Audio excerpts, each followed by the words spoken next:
where the whispers of the dead echo louder than the roars of the living, there once reigned a king whose thirst for blood drowned entire kingdoms in crimson rivers. Imagine waking in the dead of night to the sound of spectral chains rattling your door, only to realize it's not a dream, but the vengeful spirit of a tyrant long buried yet never truly gone, clawing his way back to claim your soul as his next conquest, for this is the tale of King Vortigern the Bloodthirsty, a man whose crown was forged in the fires of betrayal and whose legacy haunts the misty highlands of ancient Britannia to this very day. Picture the year 452 AD, when the Roman legions had withdrawn from the Isles, leaving a vacuum of power that ambitious warlords scrambled to fill, and among them rose Vortigern, a chieftain from the rugged hills of what is now Wales, his eyes gleaming with an unholy ambition that seemed to burn brighter than the Beltane fires. His lineage traced back to the old Celtic kings who communed with druids and offered sacrifices to the gods of oak and thunder, but Vortigern was no mere heir to tradition, he was a devourer of it, a man who saw power not as a stewardship but as a ravenous beast to be fed with the lives of others. From his early days as a minor lord, he plotted in the dim-lit halls of his stone fortress, where tapestries woven with scenes of heroic battles hung like shrouds over the secrets he harbored. Whispering alliances with Saxon mercenaries from across the sea, those fierce warriors with braided beards and axes that sang through the air like harbingers of doom, promising them land in exchange for their blades to carve out his empire. Oh, how the people trembled at his name, for Vortigern's rise was marked by a trail of severed heads mounted on spikes along the ancient Roman roads, a grotesque display meant to instill fear. But little did they know that each drop of spilled blood was binding his fate to something far darker, an otherworldly force that lurked in the fog-shrouded moors and ancient barrows where the old god slumbered. As he ascended to the high kingship, uniting fractured tribes under his iron fist, Vortigern's palace became a labyrinth of opulence and terror, its grand halls echoing with the laughter of sycophants during feasts where roasted boar and honeyed mead flowed freely. Yet beneath the veneer lay dungeons where screams pierced the night like daggers.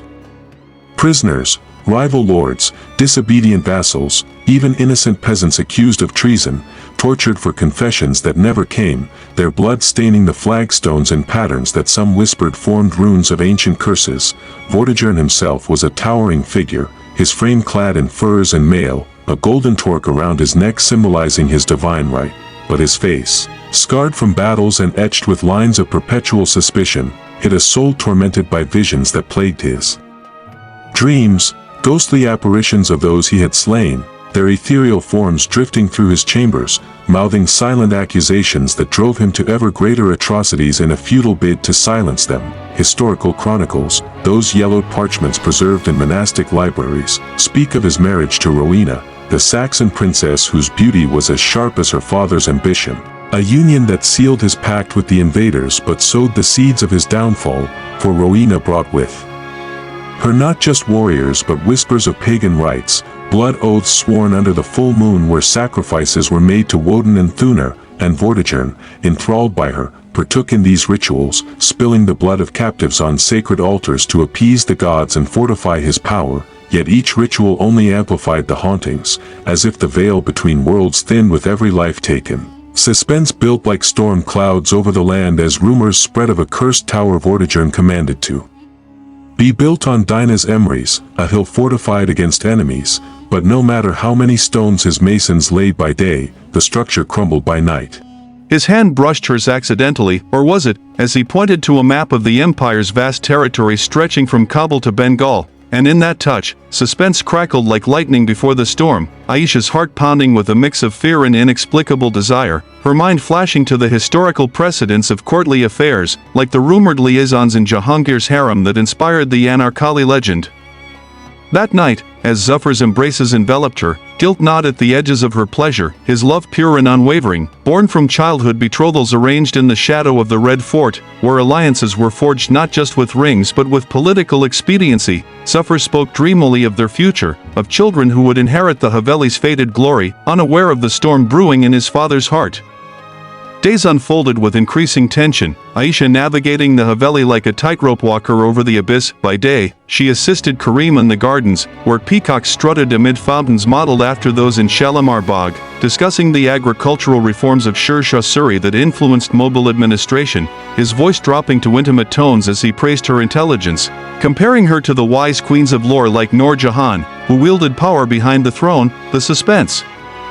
mounted when Karim gifted her a pearl necklace once belonging to his late wife, the pearls harvested from the Arabian Sea during trade voyages, his fingers lingering on her neck as he fastened it, a gesture that sent shivers down her spine, blurring the lines of propriety in a society rigidly divided by purdah and honor codes rooted in centuries of Islamic and Hindu traditions intertwined under Mughal rule.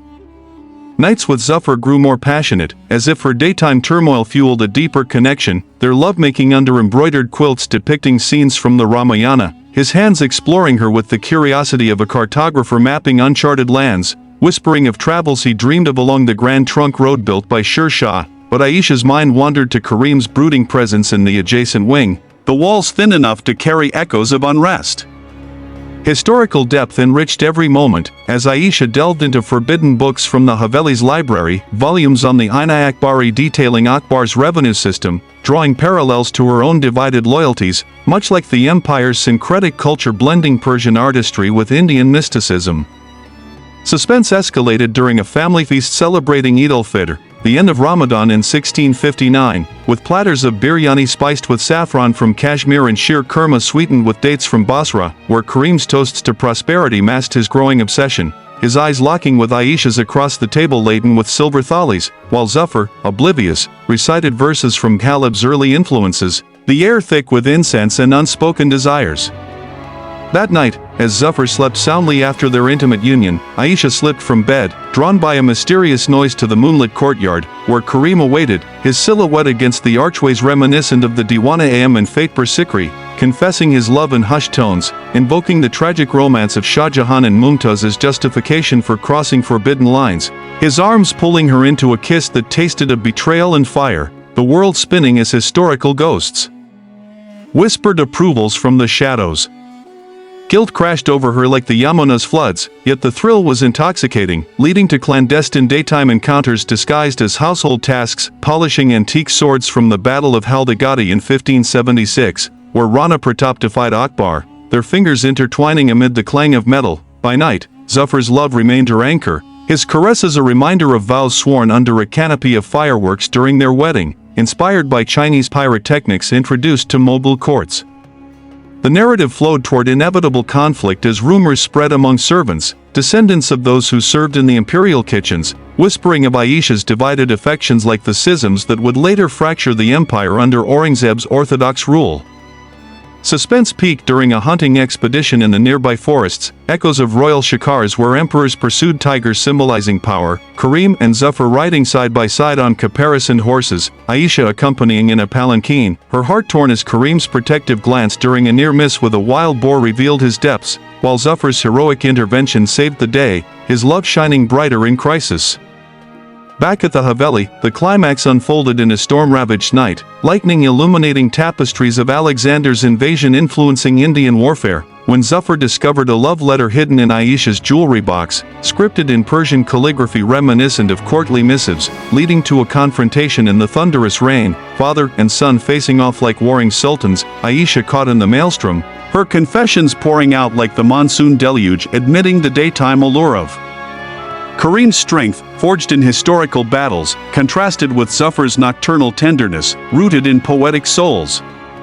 Resolution came not in violence but in poignant understanding, Karim stepping back with the wisdom of ages, recalling his own youthful indiscretions during the Deccan campaigns, allowing Aisha and Zafar to rebuild, the Haveli standing as a testament to enduring love amid ruins, much like the Taj Mahal enduring through centuries, Aisha's double life transforming into a unified bond, where day and night merged in harmony, lessons from history guiding them toward forgiveness and deeper connection.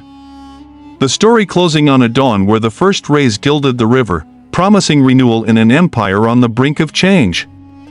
As years passed, Aisha bore children who grew amid tales of their ancestors' valor, the Haveli restored through Zafar's scholarly pursuits translating ancient texts that bridged cultures, Karim finding peace in mentoring his grandchildren, sharing stories of Babur's memoirs, the Baburnama, instilling values of resilience. Aisha's reflections often wandered to that turbulent period, the suspense of her heart's division now a faded memory, replaced by gratitude for the love that survived her.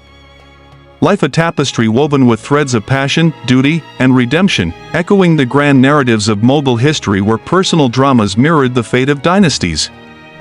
In quiet moments, she would gaze at the Taj Mahal from the Haveli's terrace, its white dome a beacon of what love could endure, her own story a microcosm of the empire's blend of splendor and sorrow, where forbidden desires gave way to lasting unions, the narrative flowing endlessly like the Yamuna's waters carrying secrets to the sea. And so, in the annals of time, Aisha's tale became legend, whispered in bazaars and courts, a reminder that in the dance of day and night, love finds its true path through the storms of the soul.